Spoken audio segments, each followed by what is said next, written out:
ఇక్కడ ఇది మళ్ళీ గ్రనైట్ కు పూర్వ వైభవం తీసుకొస్తాం.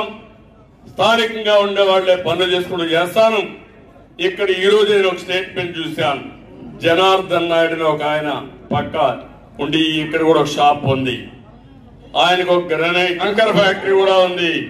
ఆయన చూస్తే ఆయన ఒక స్టేట్మెంట్ ఇచ్చాడు, బెదిరించి పక్కనుండే పలమనేరు ఎమ్మెల్యే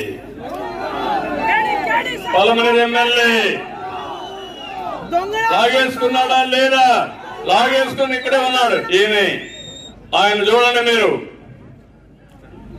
ఆయన బాధ నేను చెప్పుకుంటే పేపర్లో చూశా నేను. ఏం తమ్ముడు ఆయన ఆస్తి కొట్టేయడం రైటా? ఒప్పుకుంటారా మీరు? రేపు మీ ఆస్తి కూడా మరి కొట్టేసి ఏమవుతారు మీరు? కడాన కొట్టేసి వాళ్లే చేసుకుని కరెంటు బిల్లుని పంపించారు. గొప్పవాడే కదా తమ్ముడు. అంటే నేను అడుగుతున్నా ముఖ్యమంత్రిని, నువ్వు పెద్ద గొప్పలు చెప్తున్నావు కదా, నీ పక్క ఎమ్మెల్యే ఇక్కడే ఉన్నాడు. నేను సాక్ష్యం చెప్పా, టికెట్ ఇవ్వకుండా మారి 200 కోట్లు సంపాదించాడు ఈ గ్రనైట్ లాగేసుకుని. ఇప్పుడు నేను అడుగుతున్నా, గొప్పగా మాట్లాడుతున్నావు కదా, నీ మంత్రి కొన్ని వందల వేల కోట్ల రూపాయలు దోచేశాడు. ఏ పెద్దలో ఏ రేటో తెలియదు. ఇన్ని వందల వేల కోట్లు దోచేశాడు. ఆయన ఇంట్లో ఒక ఎంపీ, ఒక ఎమ్మెల్యే, ఒక మంత్రి. ధైర్యం ఉందా అని ముఖ్యమంత్రిని అడుగుతున్నా, తీసేస్తావా అని అడుగుతున్నా.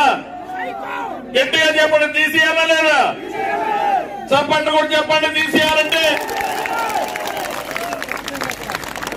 సమస్యలన్నీ ఒకటి రెండు కాదు. ఇంకో పక్క మీరు చూడండి, ఈ నాయకులకి 13% అందరినీ పూర్తి చేయలేరు కానీ పనులన్నీ వీళ్ళకి కావాలి. ఇసుక, మద్యం, మైనింగ్, భూములు, ఏది వీళ్ళ కళ్ళ మీద పడితే ఇంకా అది మటాష్, ఇంకేమీ దొరకదు మనకు. ఇంకో పక్క మీరు చూస్తే ఆవులపల్లి మీకందరికీ ఒక ఉదాహరణ. పుంగనూరు ప్రాజెక్టులో ఇది ఉంది, పుంగనూరు నియోజకవర్గంలో ఉంది. ఒకవేళ అవసరం ఉన్న ప్రాజెక్ట్ ని రైతులకి R&R ఇవ్వాలి, రైతుల భూములకి నష్టపరిహారం ఇవ్వాలి, చట్టపరంగా యాక్ట్ చేయాలి. ఆ విధంగా చేయకుండా 2200 కోట్ల రూపాయలకు టెండర్ పెట్టారు. ఏ మాత్రం ఆవులపల్లి గాని, నేతిగుంటపల్లి గాని, ముదివీళ్లకు గాని అనుమతులే లేవు.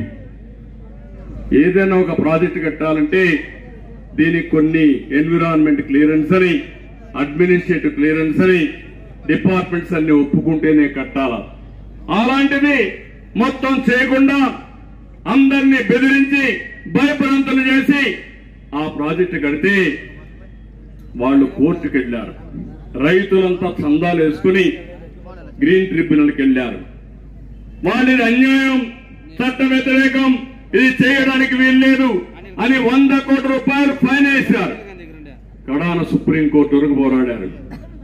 సుప్రీంకోర్టుకు పోతే ఇది అన్యాయం, ఇది కరెక్ట్ కాదని 25 కోట్ల రూపాయలు అడ్వాన్స్ కట్టండి, తర్వాత ఏం చేస్తాం, కేసు విచారించి జడ్జిమెంట్ ఇస్తామన్నారు. అంటే ఒక వ్యక్తి దుర్మార్గానికి, అన్యాయానికి, అరాచకానికి ప్రజాధనం 25 కోట్లు పెట్టి రేపు ఇంకా పెట్టే పరిస్థితికి వచ్చారు. ఇదే వ్యక్తి GNSS కింద హండ్రీ నివా కింద 5500 కోట్లు ఈయనకే పన్నులు ఇచ్చారు.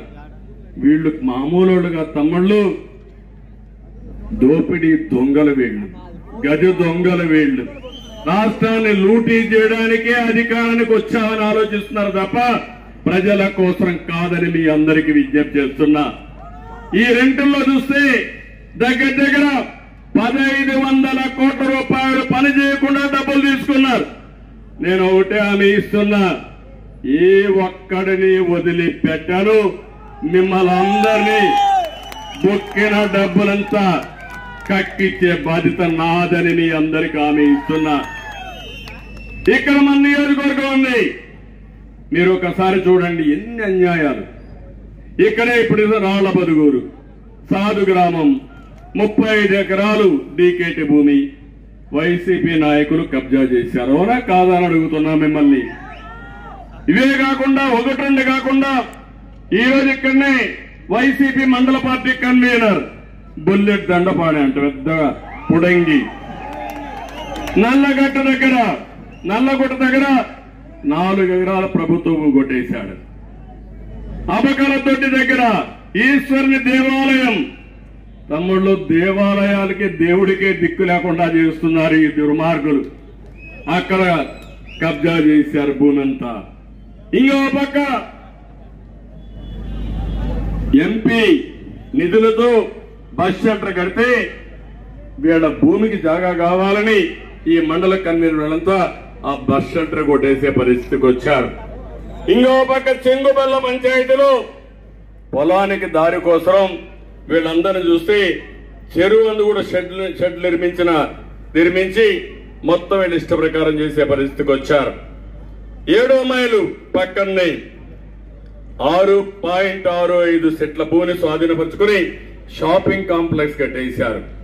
ఇంకో పక్కన మీరు చూస్తే ఏపీఐఐసి గోకుల్ దాస్ గార్మెంట్స్ కి ఇచ్చిన 4 ఎకరాల 60 సెంట్లు 17 మంది వైసీపీ నాయకులు కబ్జా చేసే పరిస్థితికి వచ్చారు. ఊర్లో వాళ్ళంతా వ్యతిరేకించి కలెక్టర్ దగ్గరిపోయే పరిస్థితికి వచ్చారు.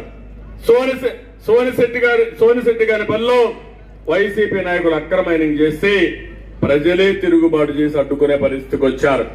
అంటే మీరు ఒక విషయం గుర్తుపెట్టుకోవాలి, నా జీవితంలో ఎప్పుడు నేను ఊహించలేదు మన నియోజకవర్గం ఒక ప్రశాంతమైన నియోజకవర్గం అవునా కాదా అని మిమ్మల్ని అడుగుతున్నా. ఒకప్పుడు నేను ఒక మాట చెప్పేవాడిని, ఏ నియోజకవర్గంలో అయితే పోలీస్ స్టేషన్ కోర్టుకు పోయే పని లేని నియోజకవర్గం ఆనందంగా ఉంటారని. ఈరోజు 30 సంవత్సరాలు ఎప్పుడైనా మీకు ఇబ్బందులు కలిగించానా అని మిమ్మల్ని అడుగుతున్నా. ఏ ఒక్క వైసీపీ నాయకుడికైనా సరే ఎక్కడైనా ఇబ్బంది వచ్చిందా అని నేను అడుగుతున్నా. ఆ రోజు కాంగ్రెస్ పార్టీలో ఉండే నాయకులు ఆలోచించండి, మీకు ఇబ్బంది వచ్చిందా అని నేను అడుగుతున్నా. 5 ఏళ్లలో తమ్ముడు ఏం జరిగింది నియోజకవర్గంలో? రౌడీజం పెరిగిందా లేదా? భూ కబ్జాలు పెరిగాయా లేదా? గ్రానైట్ దొంగ వ్యాపారం పెరిగిందా లేదా? మాట్లాడితే తాగేసి వస్తారు, క్వార్టర్ బాటిల్ ఇప్పిస్తారు, అది నాసిరకం బ్రాంది, అది తాగతారు. ఇంకా వాడి ఆరోగ్యం పోయింది, మనకు శాంతి లేదు. అవునా కాదా? యువతను పెడదారిన పట్టించారు. నేను ఒకటే ఆలోచించాను, యువతను ముందుకు తీసుకుపోవాలని నేను ఆలోచిస్తే వీళ్ళు పెడదారిన పెట్టే పరిస్థితికి వచ్చారు. నేను అందుకనే మిమ్మల్ని కోరేది ఒకే ఒక విషయం, ఈ రోజు నేను ఒకటే హామీ ఇస్తున్నా, ఇక్కడ అభివృద్ధి అంతా మనమే చేశాం. 220 kVA సబ్ స్టేషన్ గాని, బీసీ రెసిడెన్షియల్ స్కూల్ గాని, ఐటీఐ బిల్డింగ్ గాని, రాళ్లబదుగూరులో జూనియర్ కాలేజ్ గాని, ఏపీ మోడల్ స్కూల్ గాని, అన్ని స్కూల్స్ కి ప్రహరీ గోళ్లు గాని, పాలారుపై చెక్ డ్యాములు గాని, టీటీడీ కళ్యాణ మండపాలు గాని 1-2 కాదు, అన్ని పనులు మనమే చేశాం. అదే మరిగా రాళ్ల గంగమ్మ గుడికి 5 సెంట్లు ఇస్తే అది కూడా క్యాన్సిల్ చేసే పరిస్థితికి వచ్చారు. అంటే ఎక్కడికి పోతున్నారో నాకైతే అర్థం కావడం లేదు. ఇలాంటి వచ్చినప్పుడు మళ్ళీ ఒకటే హామీ ఇస్తున్నా, ప్రతి ఒక్క ఊర్లో ఎక్కడైనా సరే సిమెంట్ రోడ్డు కానీ లేకపోతే అన్ని ఊర్లో సిమెంట్ రోడ్లు వేయించే బాధ్యత నాదని మీ అందరికీ హామీ ఇస్తున్నా. మీ పొలాలకు పోయే రోడ్లన్నీ వేయించే బాధ్యత కూడా తీసుకుంటామని చెప్పి నేను మీకు తెలియజేస్తున్నా. ఇదే కాదు, గ్రామంలో పరిశుభ్రంగా అవడం కోసం నేను ఆ రోజు చెత్త నుంచి కాంపోస్ట్ తయారు చేసి షెడ్లు కట్టాను, అవి కూడా పోయినాయి. అదే మరిగా మరుగుదొడ్లు కట్టాం, వంట గ్యాస్ ఇచ్చాం, ఇంకో పక్క వీధి దీపాలు వేసాం, మంచినీరన్నీ కూడా ఎన్టీఆర్ జలశ్రీ కింద 2 రూపాయలకి 20 లీటర్లు మినరల్ వాటర్ ఇచ్చిన పార్టీ తెలుగుదేశం పార్టీ, దాన్ని కూడా నాశనం చేసేశారు. ఇవన్నీ కూడా ఈ రోజు నేను ఒకటే మీకు హామీ ఇస్తున్నాను, అన్ని గ్రామాల్లో మౌలిక సదుపాయాలు పూర్తి చేస్తాను. అన్ని గ్రామాలకి సిమెంట్ రోడ్లు గాని డబుల్ రోడ్లు గాని వేయించే బాధ్యత నాదని మరొకసారి మీ అందరికీ హామీ ఇస్తున్నా. ప్రాథమిక ఆరోగ్య కేంద్రాలు ఇవన్నీ కూడా వేయిస్తాను. ఇంకో పక్క ఇక్కడికి వచ్చినప్పుడు శాంతిపురం గడ్డూరు నుంచి కర్ణాటక సరిహద్దు వరకు డబుల్ రోడ్డు కావాలన్నారు. తప్పకుండా వేయించే బాధ్యత తీసుకుంటాం. శివరామపురం నుండి వయా కొలమడుగు వరకు దండుకుప్ప వరకు డబుల్ రోడ్డు కావాలన్నది కూడా వేస్తాం. రాళ్లబదుగూరు నుంచి శివరాంపురం వయా గోవిందపల్లి వరకు డబుల్ రోడ్డు కావాలన్నారు. ఇవే కాకుండా అన్ని గ్రామాలకు అనుసంధానం చేద్దాం. అది చేసి ఇప్పుడే ప్రణాళిక తయారు చేసుకుంటాం. ప్రభుత్వం వస్తానే అమలు చేసే బాధ్యత పార్టీ తీసుకుంటామని మీకు అందరికీ హామీ ఇస్తున్నా. శాంతిపురంలో ఏవైతే ఎక్కడన్నా వేకంటి భూములు ఉంటే అవన్నీ రిజర్వ్ చేసి అవసరమైతే కొన్ని భూములు అక్వైర్ చేసి కూడా మళ్ళా మన పిల్లలకు ఉద్యోగాలు కల్పించడానికి ఇండస్ట్రీస్ పెట్టే బాధ్యత తీసుకుంటాను. ఇక్కడ ఒకే ఒక విషయం గుర్తుపెట్టుకోవాలి. మీరు యువత ఉన్నారు. యువతను చూస్తే నాకు కొండంత ధైర్యం. తమ్ముళ్ళు, యువత 18-20 సంవత్సరాల నుండి యువత ఆలోచించండి. ఎవరికైనా ఒక్కడికి ఉద్యోగం వచ్చిందా 5 ఏళ్లలో? జాబ్ క్యాలెండర్ ఏమైంది? డిఎస్సి పెట్టాడా? టీచర్ ఉద్యోగం ఇచ్చాడా? ఇండస్ట్రీస్ వచ్చాయా? ఎక్కడన్నా ఒక ఉద్యోగం వచ్చిందా? ఇంకా మీకు మాత్రం కోపం రాలా? కోపం వస్తే వైఎస్ఆర్ కాంగ్రెస్ పార్టీ బయట వస్తారా అని అడుగుతున్నా మిమ్మల్ని. అంటే యువత అంటే లెక్కలేనితనం. ముఖ్యమంత్రికి మాత్రం ఉద్యోగం కావాలి, మంత్రులకు ఉద్యోగం కావాలి, ఉద్యోగం ఉపయోగించుకుని సంపాదన చేయాలి, రాష్ట్రాన్ని దోపిడీ చేయాలి. మా తమ్ముళ్ళు మాత్రం బాగా చదువుకొని ఇప్పుడు కూడా మీ అమ్మ నాన్న పైన వాళ్ళు వ్యవసాయం కూలి పనులు చేసి ఆ డబ్బుల పైన ఆధారపడే పరిస్థితి ఉండాల. ఏంటి అరాచకం? ఆ రోజు నేను 3,000 రూపాయలు మీకు అందరికీ నిరుద్యోగ భృతి ఇచ్చి 5 సంవత్సరాల్లో అప్పట్లోనే 6 లక్షల ఉద్యోగాలు ఇచ్చామని ఈ ప్రభుత్వం ఒప్పుకునే పరిస్థితికి వచ్చారు. అది తెలుగుదేశం పార్టీ. మళ్ళీ హామీ ఇస్తున్నా, 3,000 రూపాయలు నిరుద్యోగ భృతి ఇస్తా. అంతేకాదు సంవత్సరం 4 లక్షల మందికి 5 ఏళ్లలో 20 లక్షల ఉద్యోగాలు ఇచ్చే బాధ్యత తెలుగుదేశం పార్టీ తీసుకుంటాం. తమ్ముళ్ళు అడుగుతున్నా, జాబు రావాలంటే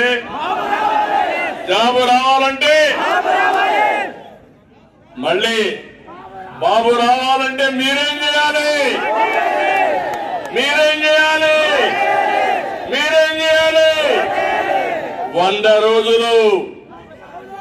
100 రోజులు మీరు సైకిల్ ఎక్కండి, గ్రామం తిరగండి. ఆ తర్వాత ఏ విధంగా మీ భవిష్యత్తు తీర్చిదిద్దాలో దిద్దే బాధ్యత నాదని మీ అందరికీ హామీ ఇస్తున్నా. ఇక్కడ ఇంకో పక్క రైతులు ఉన్నారు. ఈ మండలంలో ఎక్కువ వాణిజ్య పంటలు వేస్తాం. అందుకే హామీ ఇస్తున్నా, వచ్చిన వెంటనే అందరి నీవా నీళ్లు తీసుకొచ్చే బాధ్యత నాది. ప్రతి ఒక్క చెరువుకు నీళ్లు ఇస్తాం. ఎక్కడన్నా కొన్ని వాటికి పోకపోతే అదనంగా లిఫ్ట్ ఇరిగేషన్లు పెట్టి అన్ని చెరువులకు నీళ్లు ఇచ్చే బాధ్యత, ప్రతి ఒక్క ఎకరాకు సాగునీరు ఇచ్చే బాధ్యత తెలుగుదేశం పార్టీ తీసుకుంటాం. ఇది కాకుండా మార్కెట్ వ్యవస్థ ఎస్టాబ్లిష్ చేస్తాం, ప్రాసెసింగ్ యూనిట్లు పెడతాం. ఫైనల్ గా మీరు చూస్తే ఇక్కడ ఒక మార్కెట్ యార్డ్ కావాలన్నారు. అవసరమైతే వాణిజ్య పంటలన్నిటికీ ఒక మార్కెట్ యార్డ్ పెట్టి ఇక్కడి నుంచి ఎగుమతులు ఏ విధంగా చేయాలో చేస్తాం. ఇక్కడనే విమానాశ్రయం 100 కోట్ల రూపాయలు మళ్ళా దాన్ని కడతాం.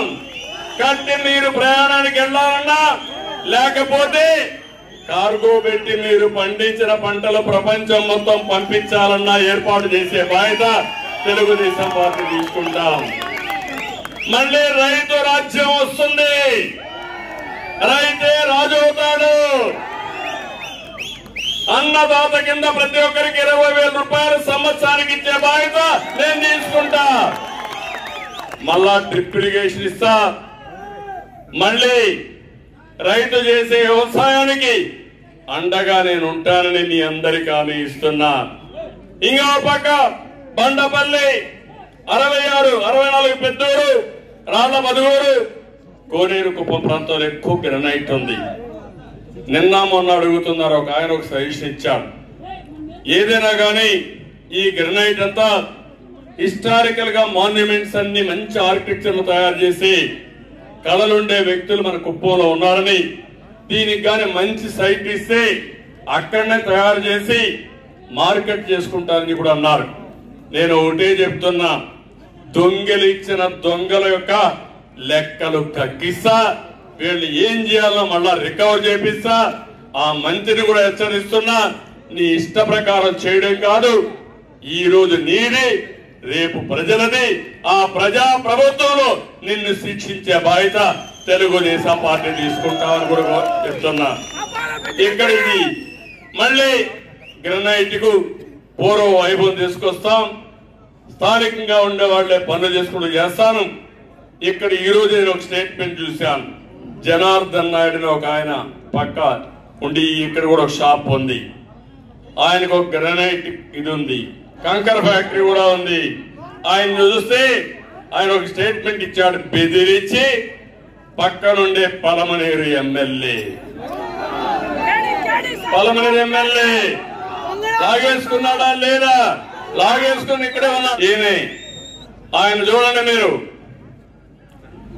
ఆయన బాధ నేను చెప్పుకుంటే పేపర్లో చూసా నేను. ఏం తమ్ముడు, ఆయన ఆస్తి కొట్టేయడం రైటా? ఒప్పుకుంటారా మీరు? రేపు మీ ఆస్తి కూడా మరి కొట్టేసి ఏమవుతారు మీరు?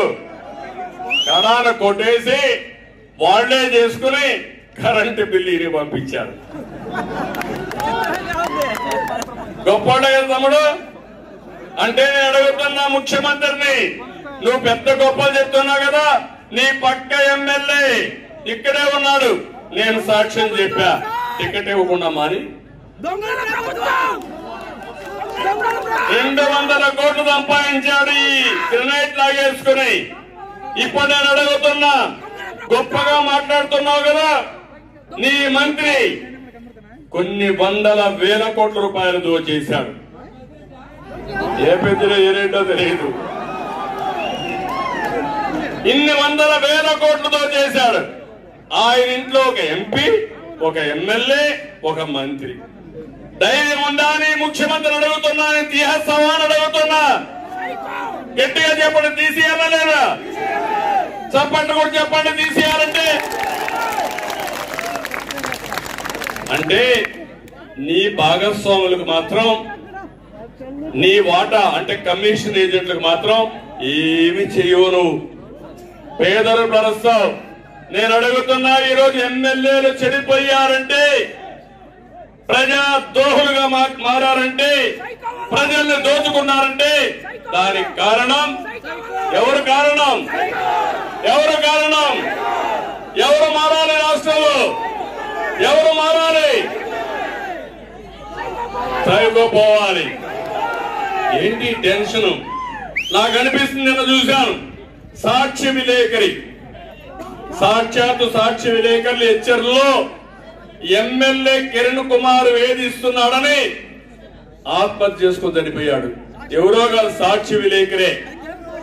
ఇంకో పక్క కాళాస్త్రి ఎమ్మెల్యే పిఏ, ఆ పిఏ ఆత్మహత్య చేసుకున్నాడని చెప్తున్నారు కానీ ఆత్మహత్య హత్య తెలియదు. వాటాలు కుదరనందువల్ల, ఎక్స్పోజ్ అయిన దానివల్ల మనిషి ఎగిరిపోయాడు. ఇంకో పక్క ఈ రోజు ఇక్కడే చెప్పాను ఎమ్మెల్యే కథ. అంటే 1-2 కాదు, ఇలాంటి చాలా ఎక్కువ జరిగే పరిస్థితి వచ్చింది. మన నియోజకవర్గంలో 500 మంది పైన అక్రమ కేసులు పెట్టారు. ఇక్కడే మన ఎమ్మెల్సీ శ్రీనివాస్ కూడా జైల్లో ఉండొచ్చారు. తమ్ముళ్ళు విశ్వనాథ నాయుడు అందరూ కూడా ఎక్కడెక్కడో అండర్ గ్రౌండ్ కి వెళ్ళిపోయి మళ్ళా తిరిగి వచ్చారు. ఏంటి దౌర్భాగ్యం? దౌర్భాగ్యం అవునా కాదా? రేపు నేను ముఖ్యమంత్రి అయిన తర్వాత వైఎస్ఆర్ కాంగ్రెస్ వదిలిపెట్టాలా? వదిలిపెట్టాలా అని అడుగుతున్నా. ఈ పరిస్థితి తెచ్చింది ఎవరు? సైకో అవునా కాదా? అంటే ఈ రాష్ట్రంలో బతకడానికి మనకు అర్హత లేదా? ఏంటి అహంకారం? ఏంటి దౌర్భాగ్యం? ఏంటి యొక్క నియంత పోకళ్ళని మిమ్మల్ని అడుగుతున్నా. ఏ వ్యక్తి అయినా ఎప్పుడైనా చేశారని అడుగుతున్నా. 45 ఏళ్లుగా ముఖ్యమంత్రిగా, 14 సంవత్సరాలు ముఖ్యమంత్రిగా ఉన్నాను. 45 ఏళ్ళు రాజకీయాల్లో ఉన్నాను. ఏ ముఖ్యమంత్రిని నేను చూడలేదు. ప్రతి ఒక్కరూ నిద్ర లేస్తే లేకుంటే పడుకుంటే నిద్ర లేని రాత్రులు గడుపుతున్నారు. ఇంకో పక్క ఒక్క విషయం మీరు గుర్తుపెట్టుకోండి. రేపో ఎల్లుండో ఇంకొక చట్టం తీసుకొచ్చాడు. ఆ చట్టం భయంకరమైన చట్టం. ఒకసారి చూస్తే ఇది the Andhra Pradesh land titling act 2022. ఇది 31/10/2023 నుంచి అమల్లోకి వస్తుంది. తమిళలో మొన్నే సర్వే చేశారు. ఆ సర్వే రహస్యం మనకు తెలియదు. మీ భూమి మీ పేరుతో ఉందా లేకుంటే వైఎస్ఆర్ కాంగ్రెస్ నాయకుల పేరుతో ఉందో తెలియదు. ఆ పరిస్థితికి వచ్చేసాం. ఈ చట్ట ప్రకారం అన్ని టైటిల్ డీడ్స్ పోతాయి. ROR పోతుంది. ఉండే వ్యవస్థ పోతుంది. కొత్త వ్యవస్థ పెడతానంటున్నాడు. వ్యవస్థను పెట్టి కడాన మీ భూమి కొట్టేయాలంటే వైఎస్ఆర్ కాంగ్రెస్ నాయకులు ఈజీగా కొట్టేస్తారు. నెంబర్ మారుస్తారంతే. మీరు నిద్ర లేచి చూసుకుంటే అది కూడా మీకు తెలియదు. 22A అంటారు. అంటే ఇది ప్రభుత్వ భూమి. అక్కడి నుంచి వస్తాడు బ్రోకర్ వస్తాడు. ఇది ప్రభుత్వ భూమి కాదు, నేను ఇప్పిస్తా నీకు, నాకు వాటా ఎంత ఇస్తావు అంటే. ఒక్క విషయం మీరు గుర్తుపెట్టుకోవాలి. ముఖ్యమంత్రిగా నాకు ఒక అనుభవం ఉంది. నేను తెలంగాణ ఆంధ్రప్రదేశ్ సమైక్యంలో చూశాను. తెలంగాణలో ఉండే టైటిల్ డీడ్స్ అన్ని భూములకి చాలా డిస్ప్యూట్ ఉంటాయి. ఆంధ్రప్రదేశ్ లో పర్ఫెక్ట్ గా ఉంటాయి. దానికి కారణం ఇక్కడ బ్రిటిష్ పాలన, అక్కడ నిజాం పాలన. నిజాం పాలనలో ఒకే భూమి 3-4 పేర్లతో రాసేసేవాళ్ళు. ఇక్కడంటే కాకుండా జమాబందీ చేసేవాళ్ళు. సంవత్సరానికి ఒకసారి KMలు VMలు కూర్చొని జమాబందీ చేసి మన భూమి మందే అని సర్టిఫికెట్ చేసేవారు. అది చూసిన తర్వాత ఎన్టీ రామారావు గారు ఆలోచించి నా భూమికి నేను శిస్తు కట్టడం ఏంటి, స్వతంత్ర భారతదేశంలో అవసరం లేదు, భూమి శిస్తు రద్దు చేస్తా, గ్రామాధికారులు రద్దు చేస్తానని రద్దు చేసిన పార్టీ తెలుగుదేశం పార్టీ.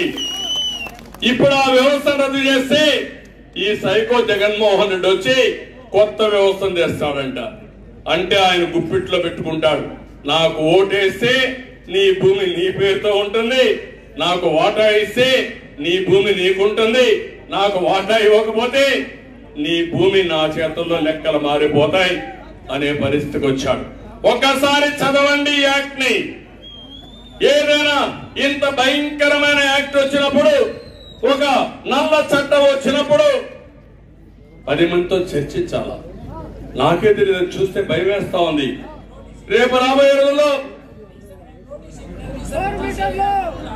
ఇప్పుడు జయరామ్ రెడ్డి చెబుతున్నాడు ఏంటి, రీసర్వే చేసిన తర్వాత నోటీసులు ఇవ్వకుండా మీ లెక్క రాసేశారు. అంటే ఇప్పుడు మీకు నాది కాదు నాది అని చెప్పాలంటే మీకు అధికారం లేదు. అంటే అక్కడి నుంచి అందరినీ పట్టుకొని వెళ్ళాలి. ఇప్పుడు ఇదన్నీ సబ్ కలెక్టర్ కూడా లేదు, కోర్టు కూడా లేదు, అందరూ హైకోర్టు వరకు పోవాలి. హైకోర్టులో కేసులు నీళ్లు పడతాయి, మీకు అర్థం కాదు.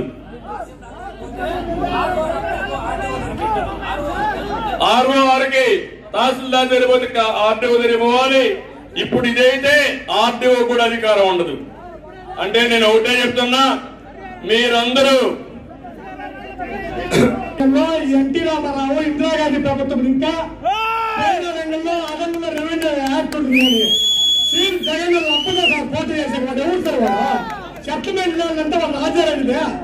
సెటిల్మెంట్ పట్టాదారు పథకం మీరుంటే మా తాత రామారావు సార్ ఉంటే, ఇందిరాగాంధీ ఉంటే ఎవరు సీఎం అయ్యే ఫోటో ఈడెవరు సార్? పెద్దరెడ్డి గారు ఎవడు? జగన్ అప్పుడే మా తమ్ముడు చెప్పిన ఆయన ఫోటో వేసుకుంటున్నాడు. ఏంటి నాకు అర్థం కాదు.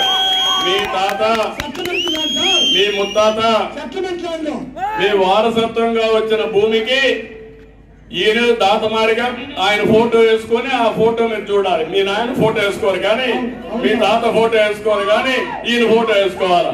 రేపటి నుంచి ఆయన దయాదార్శనాలపై మీరు ఉండాలి. అదే సార్, బ్యాంకులో బతకం మా అమ్మ పడ్డారు, మా అమ్మ మొగడు మా అప్ప, వాళ్ళ అమ్మ మొగడు సార్ మా తాత.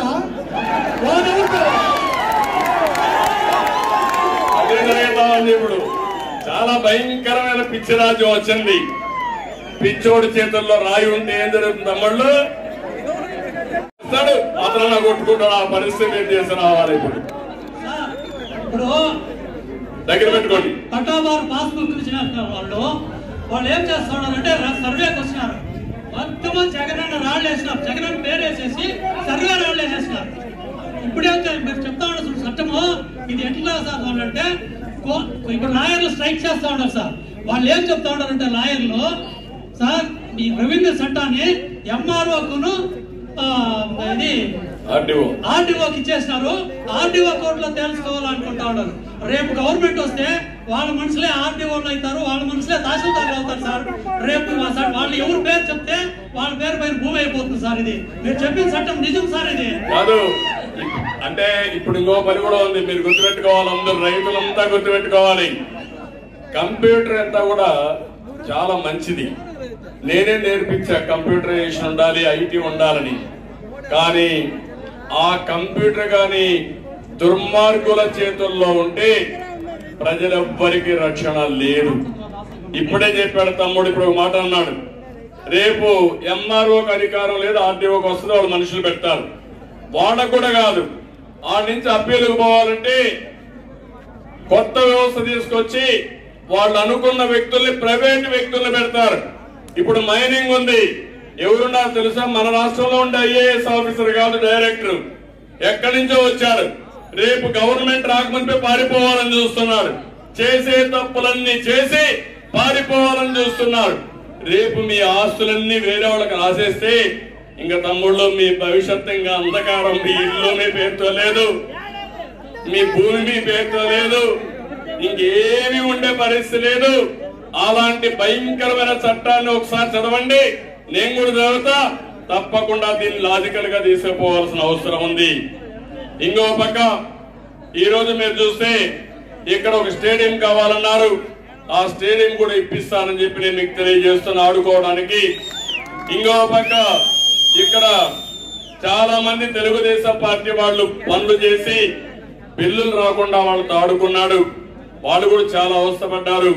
వారికి కూడా న్యాయం చేస్తారని చెప్పి నేను మీకు తెలియజేస్తున్నా. ఇప్పుడే నేను పక్కనే చూశాను అంగన్వాడీ టీచర్లు. అంగన్వాడీ టీచర్లకు అన్ని హామీలు ఇచ్చాడు. ఇంటింటికి వచ్చి ముద్దులు పెట్టాడు. ఇప్పుడు పిడిగుద్దులు. ఏం తమ్ముళ్ళు, ఆ రోజు ఒక్క ఛాన్స్ అన్నాడు, అదే చివరి ఛాన్స్ కావాలి. ఇప్పుడు వాళ్ళంతా రోడ్డు మీద పడ్డారు, న్యాయమైన కోరికలు అడుగుతున్నారు.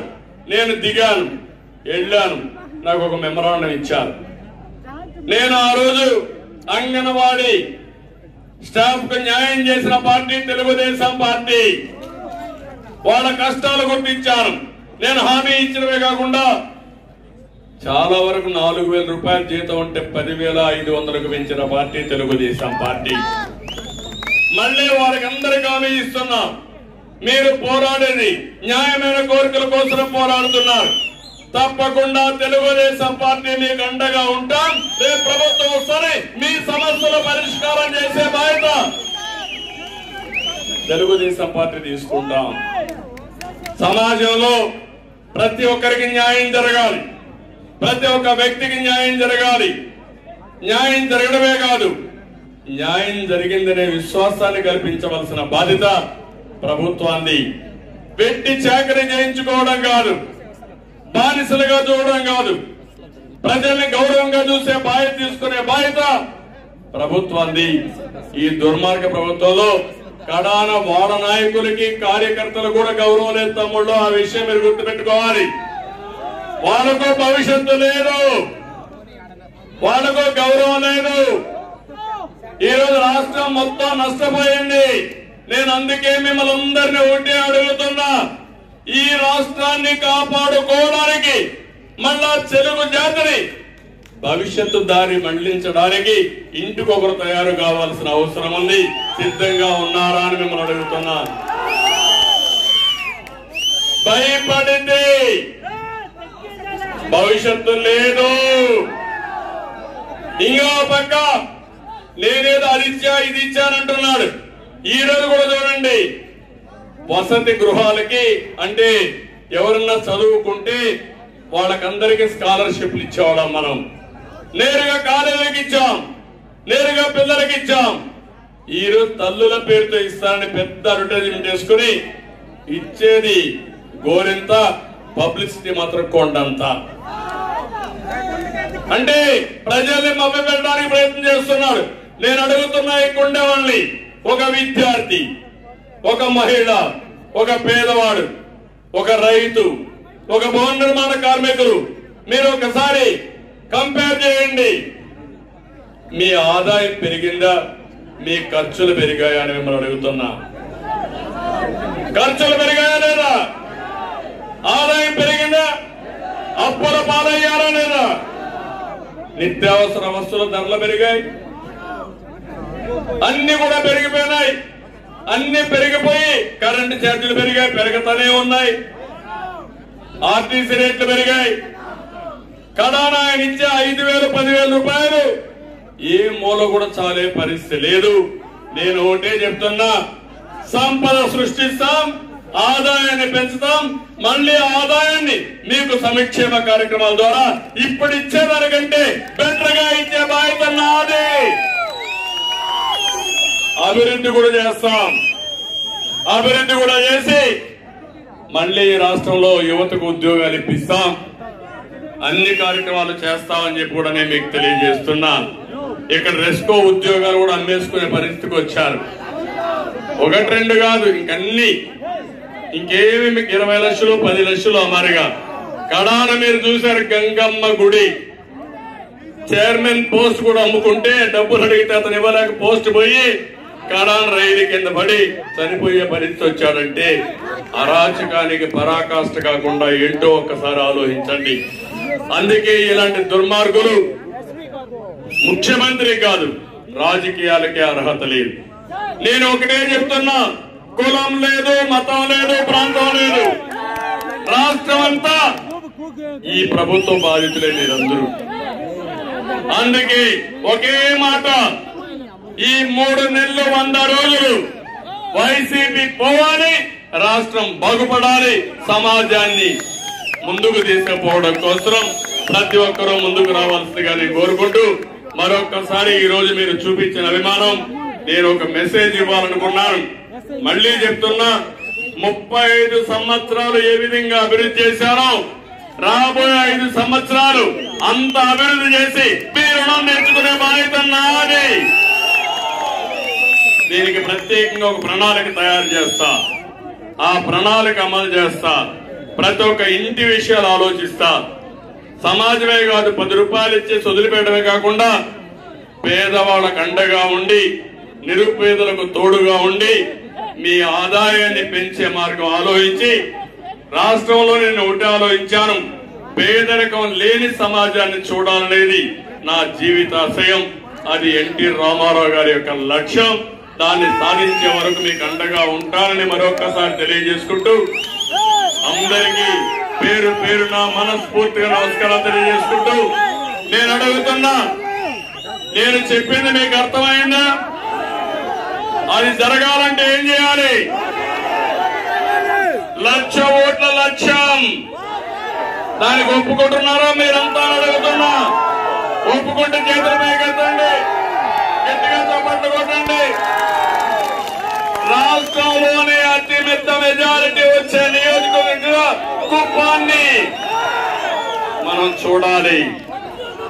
గెలుస్తాం, నెంబర్ 1 కాన్స్టిట్యున్సీగా రావాలి. చేస్తామని గట్టిగా చప్పట్లు కొట్టే హర్షాన్ని, ఆమోదాన్ని తెలియజేయమని కోరుకుంటూ, ఏంటమ్మా ఇవ్వండి. ఆశా వర్కర్లు అందరూ రోడ్డు మీదనే ఉన్నారు.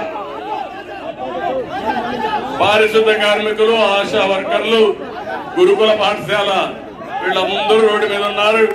కానీ జగన్మోహన్ రెడ్డి మాత్రం తాడేపల్లి ప్యాలెస్ లో ఉన్నాడు.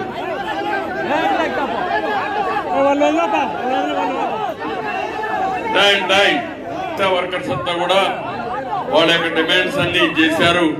ఉద్యోగ భద్రత, అదే మరి మిగిలినట్టు ఇప్పుడు కోరారు. తప్పకుండా మీ న్యాయమైన కోరికలకు అండగా ఉంటా, పూర్తిగా సహకరిస్తారని చెప్పి మరొకసారి తెలియజేసుకుంటూ నేను తప్పకుండా చేస్తానమ్మా, నేను వర్కౌట్ చేస్తాను. ಕೆಜಿಎಫ್ ತಾಲೂಕಿನ ತಾಜಾ ಹಾಗೂ ಸಂಪೂರ್ಣ ಸುದ್ದಿಗಾಗಿ ಎಎಲ್ ನ್ಯೂಸ್ ಚಾನೆಲ್ ಅನ್ನು ಸಬ್ಸ್ಕ್ರೈಬ್ ಮಾಡಿಕೊಳ್ಳಿ. ಪಕ್ಕದಲ್ಲಿರುವ ಬೆಲ್ ಬಟನ್ ಅನ್ನು ಒತ್ತಲು ಮರೆಯದಿರಿ.